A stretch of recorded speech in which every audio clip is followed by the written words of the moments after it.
Hi mamas, welcome to the exercise and movement section. I'm going to take a minute to start a little bit talking about functional movement versus exercise. I go through this in the written content, but getting things in multiple forms helps it sink in better. So functional movement is just stuff you do to move through your day. Getting out of bed, carrying baby, washing bottles, breastfeeding, all of that involves moving. And we can do it and just not think about what our body's doing, or we can be more intentional and mindful about our movements through the day. That's what I advocate with all of my clients, that they're just trying to tune into their body as able throughout their days. Going through your first 6 weeks, 8 weeks postpartum, just moving and never thinking about it doesn't set you up for good success and getting the results you want and expect when you begin exercising.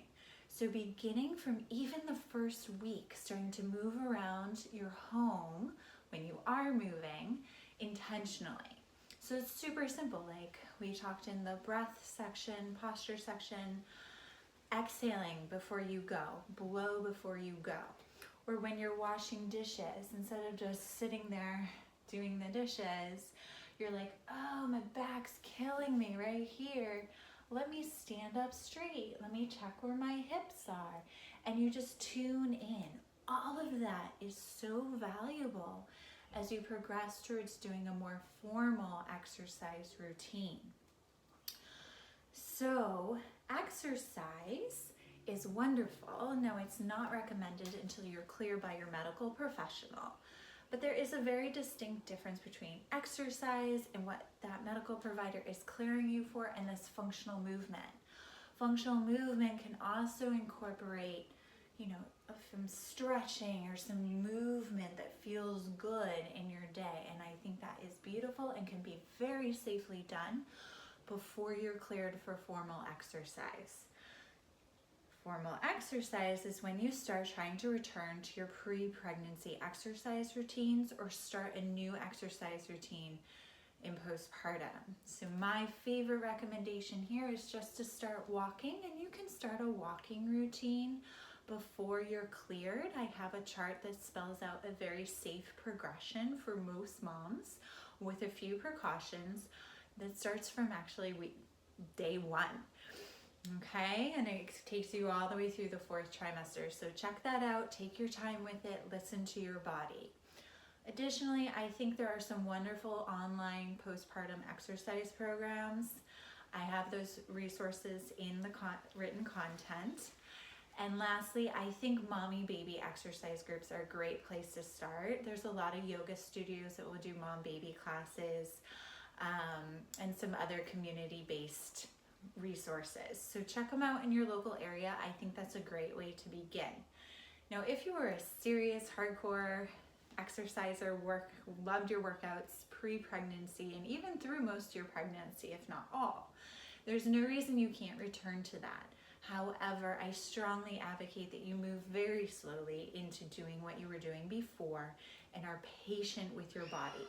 It's very easy to get injuries in postpartum because you are weaker in the core. Your core muscles have been to some degree compromised, and you need to build that back to protect your back. I've seen lots of low back injuries in postpartum moms that probably could have been prevented had they eased into exercise a little bit more slowly and more consciously in working on diastasis safe core exercises before they went into their previous exercise routines. Okay, so I think that's what I wanted to say about exercise, and we will dive into more of this in the live webinar.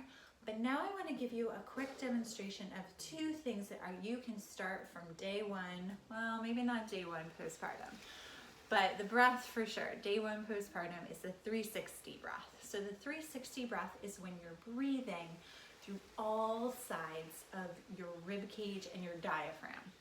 So your diaphragm is a dome-shaped muscle right here, and it goes through our body. So it's round, but it's round this way. It's like a plate.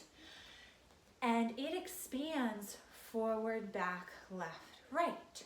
but a lot of us just expand it through a belly breath forward. So with that breath I just did, notice my hands aren't moving much. And when I go back this way, now you're talking to a former belly breath master. I belly breathed and I thought I was doing everything right. And then I learned about this. So we want our diaphragm expanding fully. So when you're belly breathing, you're expanding wonderfully forward. You're not expanding left and right, and you're not expanding to your back. So the 360 breath kind of turns that on its head and says, okay, you need to be expanding not just forward and back, but also left and right. So when I do a 360-degree breath with my inhale, now watch the belly breath again. 360 breath. Very clear difference there. My hands are expanding out. This is something you can start really early. First couple of days postpartum, you're standing up, sitting on the toilet, whatever you might be doing functionally. Say, let me see if my ribs are moving. And they may not be. That's okay. Just keep coming back to it. A couple times a day, every day, and your ribs will start to move more. The way you check in with your back is I have my thumbs right here on my back, and I'm just feeling for some subtle movement in the back. And I can feel my ribs there kind of push against my thumbs. It's not as much as the rib movement, and usually not as much as the belly movement. Now I encourage my clients to get their ribs moving the most, and then their belly second most, and their back third.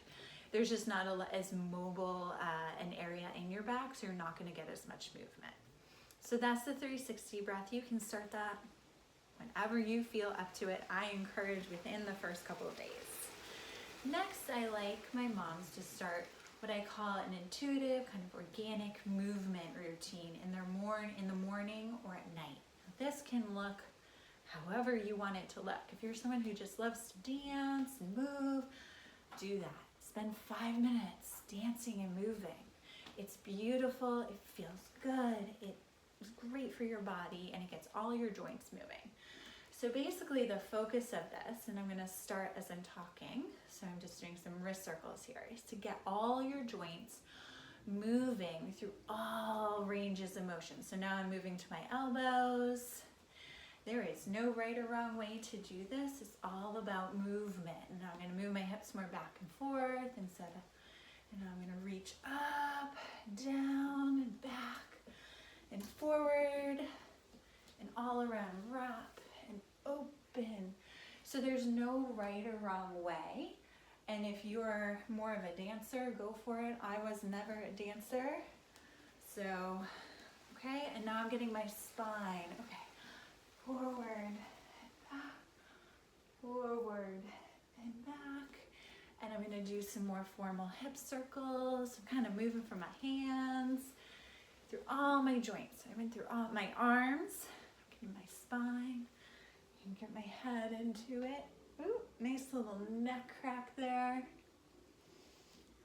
And as I'm filming this, I have not planned this out. I am just doing what feels good. So now I want my legs moving, my hips. I'm just gonna come in here.